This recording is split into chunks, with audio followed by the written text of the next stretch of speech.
আসসালামু আলাইকুম। ২০২৩ সাল ২৪ সালের ভিসা ভুক্তভোগী প্লাস অ্যাপয়েন্টমেন্ট ভুক্তভোগী ভাইরা, আজকের এই ভিডিওতে আমি আপনাদের সাথে শেয়ার করব। আমি নিজেও একজন ২০২৪ সালের অ্যাপয়েন্টমেন্ট ভুক্তভোগী ছিলাম। আমার নলস্তা উঠে হচ্ছে ২০২৪ সালে।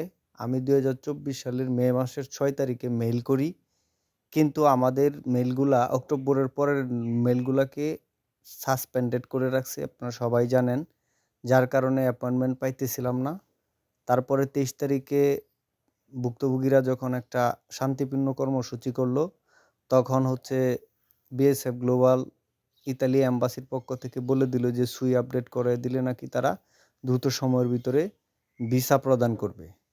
তাই আমার নলস্তাকে ২০২৫ সালে রি-ইস্যু করিয়ে নিয়ে আসি এবং এই আমি ১৭ তারিখে আমার নলস্তা ২০২৫ রি-ইস্যু করা নলস্তা হাতে পাই।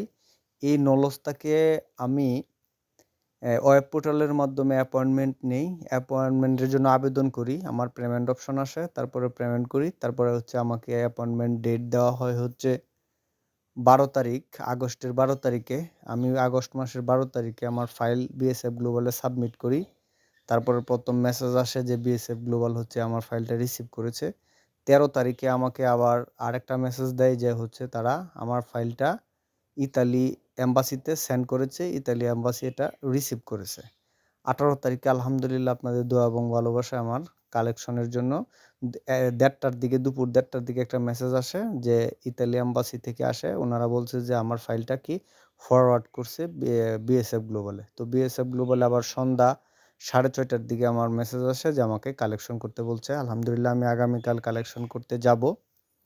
আমি বিএসএফ গ্লোবালের সামনে থেকে আপনাদেরকে অবশ্যই ভিডিও করে দেওয়ার চেষ্টা করব। আমি নিজেও একজন ভুক্তভোগী, আপনাদের ব্যথাটা বুঝি।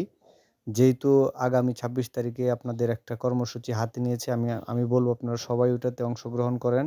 দেখেন পজিটিভ কিছু পাওয়া যায় কিনা।